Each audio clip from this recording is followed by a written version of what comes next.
నమస్తే, welcome to GNR టీవీకి. Guntur parliament నియోజకవర్గం పరిశీలకులు పోతిన వెంకట మహేష్ ప్రెస్ మీట్. తెలంగాణ భవన్ లో మాజీ మంత్రి ఎమ్మెల్యే హరీష్ రావు గారితో నిరుద్యోగుల సమావేశం. నాచారంలోని డిపిఎస్ స్కూల్లో జరిగిన మాక్ పార్లమెంట్ లో ఎంపీ ఈటెల రాజేందర్ పాల్గొన్నారు. హైదరాబాద్ లో వాహనదారులకు గుడ్ న్యూస్, పీజీఆర్ ఫ్లైఓవర్ ప్రారంభం. గుంటూరు పార్లమెంట్ నియోజకవర్గం పరిశీలకులు పోతిన వెంకట మహేష్ ప్రెస్ మీట్ నిర్వహించారు. ఆయన 1,000,000 ఉద్యోగాలు కల్పిస్తామని మాట ఇచ్చారు. కనీసం 1,000,000 ఉద్యోగాల్లో 1,00,000 ఉద్యోగాలైన చంద్రబాబు నాయుడు గారు 99లో ముఖ్యమంత్రిగా ఉన్నప్పుడు కల్పించారా లేదా అనే వాస్తవ సమాచారాన్ని వారు దమ్ముంటే విడుదల చేయాలి. అట్లాగే 2014-19 మధ్య ఆయన 25 లక్షల ఉద్యోగాలు, 10 లక్షల కోట్ల పెట్టుబడులు, ఉద్యోగాలు కల్పించలేకపోతే నిరుద్యోగ వృత్తి కింద ఒక్కొక్క నిరుద్యోగికి 2,000 రూపాయల డబ్బులు నెలకి చెల్లిస్తానని మాట ఇచ్చారు. కానీ చంద్రబాబు నాయుడు గారు ఎక్కడ 25 లక్షల ఉద్యోగాలు కల్పించలేదు, 10 లక్షల కోట్ల పెట్టుబడులు తేలేదు, నిరుద్యోగ వృత్తి చెల్లించలేదు. అట్లాగనే 2024లో కూడా మళ్ళీ చెప్పారు 20 లక్షల ఉద్యోగాలు కల్పిస్తామని, లక్షల కోట్ల రూపాయల పెట్టుబడులు తెస్తామని, నిరుద్యోగ వృత్తి కింద 3,000 రూపాయలు చెల్లిస్తామని. కానీ ఎక్కడైనా చంద్రబాబు నాయుడు గారు ఈ పని చేశారా? ఎక్కడైనా చంద్రబాబు నాయుడు గారు పెట్టుబడులు తెచ్చారా? ఉద్యోగ అవకాశాలు కల్పించారా? ఒక్కసారి ప్రజలు కూడా తెలుసుకోవాలి. ఆయన 99లో 1,000,000 ఉద్యోగాలు కల్పిస్తామని హామీ ఇచ్చారు. 1,000,000 ఉద్యోగాలు కల్పిస్తామని హామీ ఇచ్చారు. ఇందులో ఇంకో మాట కూడా చెప్పారు. ఆ రోజునే సబ్సిడీకి బియ్యం ఇస్తాం, గ్యాస్ కనెక్షన్లు ఇస్తాం, పేదరిక నిర్మూలనకి ప్రత్యేక విభాగం ఏర్పాటు చేస్తామని. ఇప్పుడు కూడా చూస్తున్నట్టుగా P4 అని చెప్తున్నారు. చంద్రబాబు నాయుడు గారు 99లో ఏం చెప్పారో ఈ రోజున 2024-25లో కూడా అవే చెప్తున్నారు. అట్లాగనే 2014-19లో కూడా చూడండి, జాబు రావాలంటే బాబు కావాలని ఆయన కూడా చాలా స్పష్టంగా చెప్పారు. 25 లక్షల ఉద్యోగాలు కల్పిస్తామని, 10 లక్షల కోట్ల రూపాయల పెట్టుబడులు తెస్తామని, నిరుద్యోగ వృత్తి చెల్లిస్తామని. అట్లాగే కొత్త దాని గురించి మనం చెప్పక్కర్లా, సూపర్ 6 అన్నీ పెట్టారు కదా, అన్నీ పెట్టారు. మరి చంద్రబాబు నాయుడు గారు మాత్రం ఏమాత్రం మారలా. 99లో ఏం చెప్పారో, 14లో ఏం చెప్పారో, 24లో కూడా అయ్యే అబద్ధాలు బ్రహ్మాండంగా చెప్పారు. కానీ ప్రజలు మాత్రం ఆయన ఏ మార్చడంలో దిట్ట అనే విషయాన్ని మాత్రం మనందరం ఒప్పుకొని తీరాలి. చంద్రబాబు నాయుడు గారు మరి ఈ ఏడాది కూడా నిరుద్యోగ వృత్తి ఇస్తానని ఎంతవరకు ఇవ్వాల? మరి ఈ ఏడాది ఈనాడు పేపర్లోనే రాష్ట్రంలో 1,56,50,000 మంది నిరుద్యోగ. తెలంగాణ భవన్ లో మాజీ మంత్రి ఎమ్మెల్యే హరీష్ రావు గారితో నిరుద్యోగుల సమావేశం నిర్వహించారు. మాకు సర్టిఫికేట్ ఇవ్వాల్సిన అవసరం లేదు. సో మేము అన్ని పొలిటికల్ పార్టీ యొక్క మద్దతుతో, కుల సంఘాల మద్దతుతో, విద్యార్థి సంఘాల మద్దతుతో ఇక ఈ ప్రభుత్వం మీద తాడోపేడో తేల్చుకోవాలని చెప్పేసి నిర్ణయించుకొని సిపిఎం పార్టీ గారిని ఫస్ట్ మేము మద్దతు కోరటం జరిగింది. దాని తర్వాత మీ దగ్గర మేము రావటం, రిక్వెస్ట్ చేయటం, దానికి మీరు ముందొచ్చి మాకు అండగా నిలబడతా అని చెప్పేసి మాట ఇచ్చినందుకు మేము హృదయపూర్వకంగా తెలంగాణ నిరుద్యోగ యువత తరఫున కృతజ్ఞతలు తెలుపుకుంటున్నామన్నా.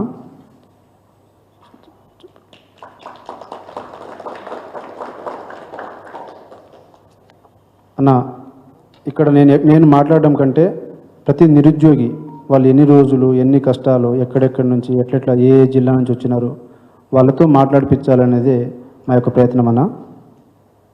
సో ఇప్పుడు రవి రాథోడ్ గ్రూప్ 1 అభ్యర్థి మాట్లాడాల్సిందిగా కోరుతున్నాను.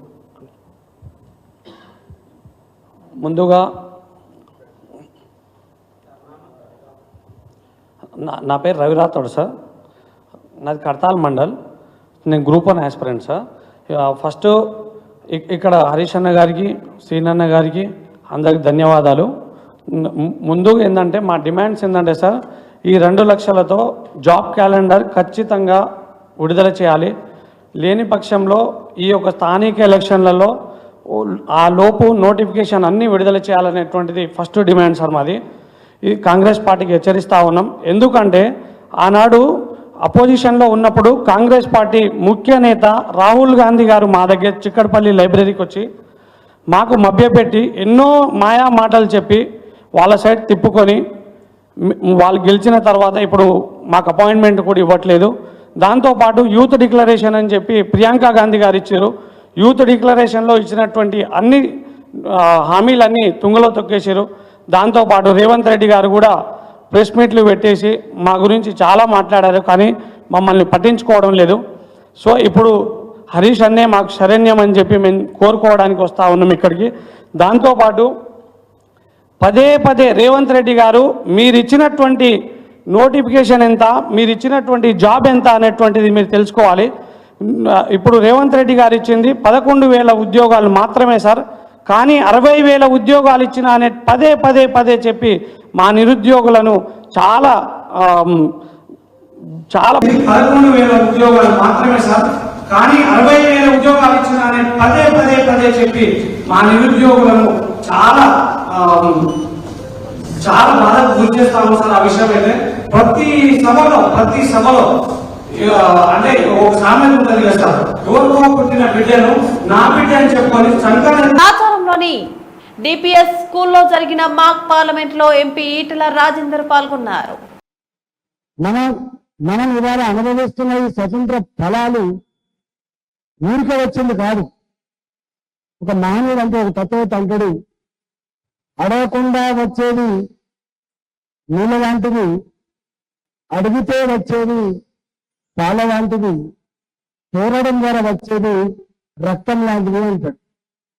భారతదేశానికి మన స్వతంత్రం పోరాటం ద్వారా వచ్చింది, రక్త తర్పణాల ద్వారా వచ్చింది, త్యాగాల పునాదిని ఏర్పడి తప్ప ఏదో బతలాడుకుంటే వచ్చిన స్వతంత్రం కాదనేది మీకు అర్థమవుతుంది. వాళ్ళు అహింసా ఉద్యమాలు కావచ్చు, మీలాంటి యువకుల చెంప కొడితే రెండవ చెంప చెల్లి నలిపించాలనుకుంటే చైతన్యం కావచ్చు, అనేక రకాల ఉద్యమాలకు శ్రీకారం చుట్టింది. అందులో మనం పదే పదే ప్రస్తావించుకునే ఒక అంశం ఉన్నది. భగత్ సింగ్ గురించి, రాజగురు, సుఖ్దేవ్, ఆజాద్, చంద్రశేఖర్ లాంటి వాళ్ళ పిల్లల చరిత్ర కూడా మనం చదువుకుంటాం. రేపటి ఆ విద్యార్థులకి, ఇవాటి యువతకి, రేపటి యువతకు కూడా, రేపటి విద్యార్థి లోకాలకు కూడా అదొక స్ఫూర్తి ప్రదాతకమైన అంశం. అనేక ఉద్యమాలు జరిగినాయి. దాంట్లో ఒక ఉద్యమం జలియన్ వాలా బాగ్ పంజాబ్లో మాకు స్వతంత్రం కావాలని చెప్పి ప్రజాస్వామ్యబద్ధంగా ఒక గొప్ప సభ ఏర్పాటు చేసుకుంటే ఆ సభ మీద జనరల్ డయర్ ఫైరింగ్ ఆర్డర్ ఇచ్చి కొన్ని వందల మంది భారత మాత బుద్ధ బిడ్డల్ని కాల్చి చంపడం జరిగింది. అది చుట్టూ పారుగా ఉంటే మీరు కూడా చూడొచ్చు. రెండో గవాలు ఉంటాయి. బయటికి పోలేక చాలా మంది బావిలో కూర్చొని కూడా చనిపోయినటువంటి చేతి మనం చూస్తాం. అప్పుడు తెల్లవారు ఆ జలియన్వాలా బాగ్ అక్కడ తడిసిన మట్టి, రక్తంతో తడిసిన మట్టిని ఇక్కడ మట్టిని తీసుకొని భగత్ సింగ్ ప్రమాణం చేస్తాడు. అప్పుడు ఆయన వయసు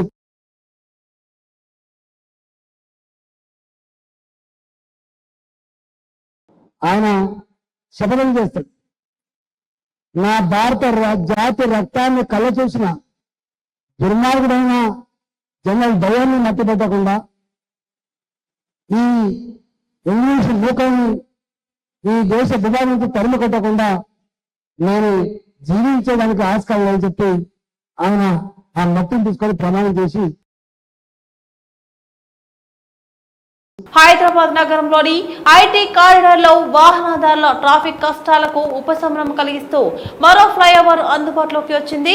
కొండాపూర్ నుంచి ఔటర్ రింగ్ రోడ్ ఓఆర్ఆర్ వరకు నిర్మించిన పీజీఆర్ ఫ్లైఓవర్ ను ముఖ్యమంత్రి రేవంత్ రెడ్డి శనివారం లాంఛనంగా ప్రారంభించి ప్రజలకు అంకితం చేశారు. ఈ కొత్త ఫ్లైఓవర్ నిర్మాణంతో హైదరాబాద్ లో అత్యంత రద్దీ ప్రాంతాల్లో ఒకటైన గచ్చిబౌలి జంక్షన్ వద్ద ట్రాఫిక్ సమస్యలకు శాశ్వత పరిష్కారం లభిస్తుంది. మొత్తం 1.2 కిలోమీటర్ల పొడవు 24 మీటర్ల వెడల్పుతో 6 వరుసలుగా ఈ ఫ్లైఓవర్ ఆధునిక ప్రణాళికలతో నిర్మించారు. ఈ ఫ్లైఓవర్ ప్రారంభంతో ఓఆర్ఆర్ నుంచి కొండాపూర్ హఫీజ్పేట్ మార్గాల్లో ప్రయాణించే వారికి ప్రయాణ సమయం గణనీయంగా ఆదా అవుతుంది. ముఖ్యంగా హైటెక్ సిటీ, ఫైనాన్షియల్ డిస్ట్రిక్ట్ వంటి ప్రధాన వాణిజ్య ప్రాంతాలకు రాకపోకలు మరింత సులభతరం కానున్నాయి. కొండాపూర్ చుట్టుపక్కల ప్రాంతాల నుంచి శంషాబాద్ విమానాశ్రయానికి వెళ్లే ప్రయాణికులు ఇకపై ఎలాంటి ట్రాఫిక్ అడ్డంకులు లేకుండా నేరుగా ఔటర్ రింగ్ రోడ్డుకు చేరుకోవచ్చు. దీనివల్ల ఐటీ ఉద్యోగులు, స్థానిక నివాసితులు, విమానాశ్రయ ప్రయాణికులకు ఎంతో మేలు జరగనుంది.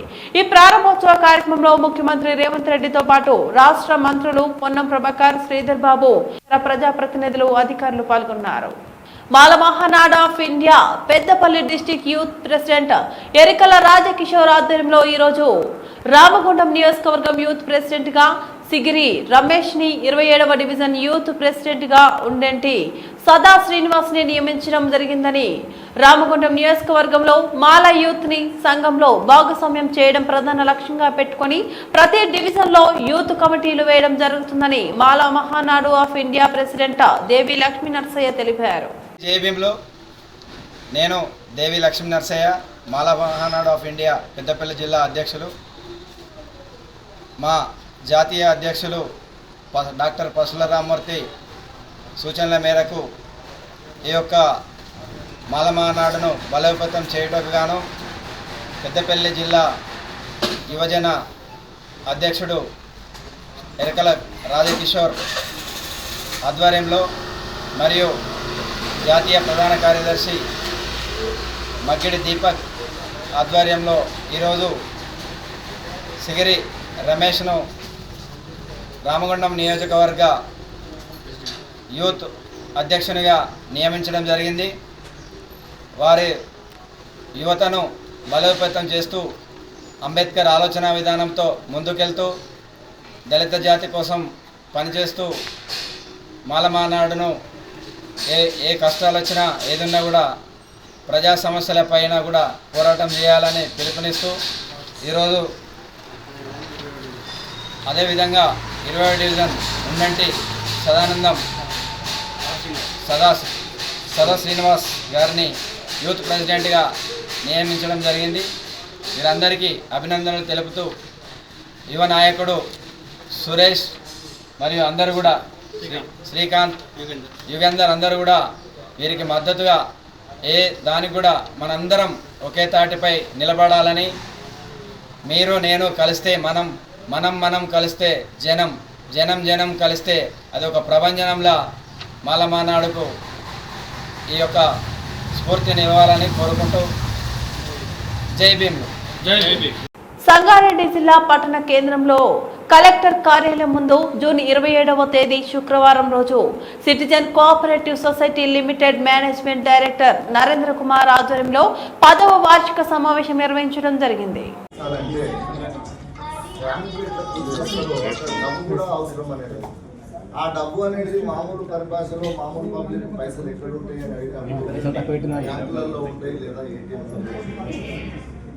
కాబట్టి ఇక్కడ 10 years క్రితము బ్యాంకు ఓపెన్ అయినప్పుడు గోపాల్ సార్ అప్పుడు సభ్యులు లేకూరి నేను ఒక 250 మంది సభ్యులు ఇచ్చింది. కొత్తపల్లి నర్సింహులు అని వాళ్ళ కొడుకున్నాను.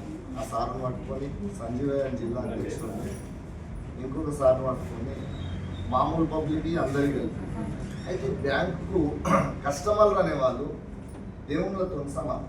సరే, సర్వీస్ బాగుంటే మిమ్మల్ని దేవుళ్ళు అంటాం సార్, సర్వీస్ బాగాలేకపోతే ఏమో అని కూడా అంటాం సార్. అంటే బ్యాంకుకు వచ్చినటువంటి కస్టమర్కు ఎలాంటి ఇబ్బంది కలగకుండా సేవలు అనేటివి చేస్తూ ఉంటే, అరే పలానా బ్యాంకు సిటిజన్ బ్యాంకు పోతే ఆదివారం రోజు కూడా మాకు డబ్బులు అక్కడ తీసుకోవడానికి ఏటీఎం పోతాం సార్, డబ్బులు రావడం లేదు. అప్పుడు మానసికంగా కొంచెం విసుగుంటాం సార్. మానసికంగా ఏమైతే అరే ఏటీఎం పెట్టి డబ్బు ఎప్పుడు డబ్బులు లేవు అంటే మీరు సండే రోజు కూడా డబ్బులు ఇస్తున్నారు కాబట్టి మీరు ఒక రకంగా వేరే బ్యాంకులతో పోల్చుకున్నప్పుడు గొప్పవాళ్ళే.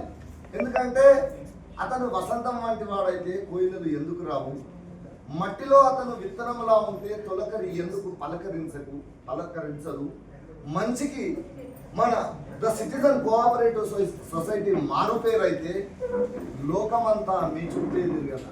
అంటే మీరు అందించే సేవలు కనుక బాగుగా ఉంటే మీరు ఎవరిని పిలవకపోయినా పిలిచినా బయట పబ్లిక్ టాక్ ఉంటుంది. మేము చెప్తూ ఉంటాం ఏమని, వేరే బ్యాంకులు సండే రోజు బంద్ ఉంటాయి, మీకు డ్యూటీలు ఉంటాయి కాబట్టి ఆ రోజు మీరు 1 గంట వరకు ఇక్కడ మీరు డ్రా చేసుకోవడానికి వీలవుతుంది అని నేను చాలా మందికి ఇంచుమించు ఒక 100 మంది చెప్పాను. అందుకనే ఇప్పుడు ఇక్కడ ఉన్న మిత్రులు ఇద్దరు అడిగారు, అంటే మాకు కూడా బెనిఫిట్స్ ఉండాలి సార్. మీరు సర్వీస్ చేసి దీన్ని 12% గ్రోత్ సాధించేది అని మన పెద్దలు చెప్పేది ఇంతకు, అది సంతోషించవచ్చు. ఎందుకంటే గ్రోత్ అనేది 2%, 3% ఇప్పుడు ప్రపంచ దేశాలను చూసినప్పుడు మన ఇండియా కూడా 6%, 8% గ్రోత్ అనేది ఉంది. మరి 12% గ్రోత్ అంటే వాళ్ళు చాలా కష్టపడుతుంది. ఆ కష్టపడితేనే కష్టే పని. ఎవరికైనా తెలియదు ఏమున్నది, కృషి ఉంటే అది ఆటోమేటిక్గా ఫలితాలు వస్తాయి. కృషి ఉంటే మనుషులు ఋషులవుతారు, మహాపురుషులవుతారు, తరతరాలకు తరగని వెలుగవుతారు, ఇలా వేలుపులవు. అది పాట ఎన్టీ రామారావుతో ఎవరితో తెలియదు కానీ ఆ పాటలో ఉన్న అర్థం కూడా అది మీకే వర్తిస్తుంది. అంటే మీరు 28 సంవత్సరాల నుంచి ఈ బ్యాంకును నడుపుకుంటూ ఈ స్థాయికి తీసుకొచ్చారంటే అది మామూలు విషయం కాదు. ఇప్పుడు ఎందుకంటే ఒక వ్యక్తిగా 28 సంవత్సరాలు మేము సర్వీస్ చేసి గవర్నమెంట్ జాబ్ మంచు విష్ణు ప్రధాన పాత్రలో నటించిన భక్తిరస చిత్రం కన్నప్ప బాక్సాఫీస్ వద్ద మంచి విజయాన్ని సాధించింది. ఈ చిత్రంపై ప్రముఖ దర్శకుడు రామ్ గోపాల్ వర్మ ప్రశంసల వర్షం కురిపించారు. విష్ణు నటనను కొనియాడుతూ వర్మ పంపిన వాట్సాప్ సందేశాన్ని విష్ణు తన ఎక్స్ ఖాతాలో పంచుకోగా అది ఇప్పుడు వైరల్ గా మారింది. వర్మ ప్రశంసలకు తాను భావోద్వేగానికి గురయ్యానని విష్ణు పేర్కొన్నారు. తాజాగా మంచు విష్ణుకు రామ్ గోపాల్ వర్మ పంపిన వాట్సాప్ సందేశంలో తాను మొదటి నుంచి దేవుణ్ణి భక్తుల్ని నమ్మే వ్యక్తిని కాదని స్పష్టం చేశారు. నాకు దేవుడు భక్తులపై నమ్మకం లేదు, అందుకే అలాంటి సినిమాలు చూడను. కానీ కాలేజీ రోజుల్లో భక్త కన్నప్ప 4 సార్లు చూశాను. ఇప్పుడు ఈ సినిమాలో తిన్ననుగా నువ్వు కేవలం నటించలేదు, ఆలయం అంతటి భక్త విశ్వాసానికి నిలువెత్తు రూపంలా కనిపించావు.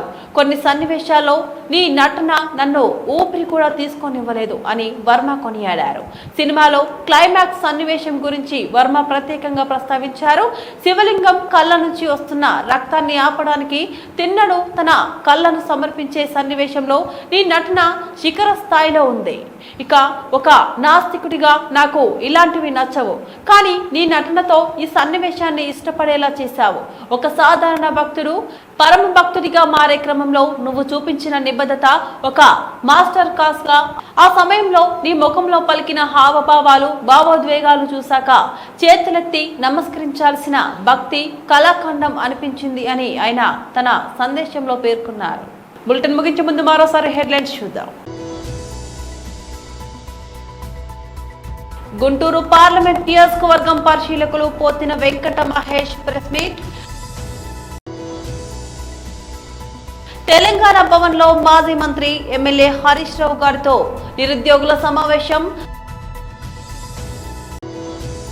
నాచారంలోని డిపిఎస్ స్కూల్లో జరిగిన మాక్ పార్లమెంట్ లో ఎంపీ ఈటెల రాజేందర్ పాల్గొన్నారు. హైదరాబాద్ లో వాహనదారులకు గుడ్ న్యూస్, పీజీఆర్ ఫ్లైఓవర్ ప్రారంభం. ఇవి బులెటిన్ అప్డేట్స్. మరో బులెటిన్ లో మళ్ళీ కలుద్దాం. అంతవరకు సెలవు, నమస్తే.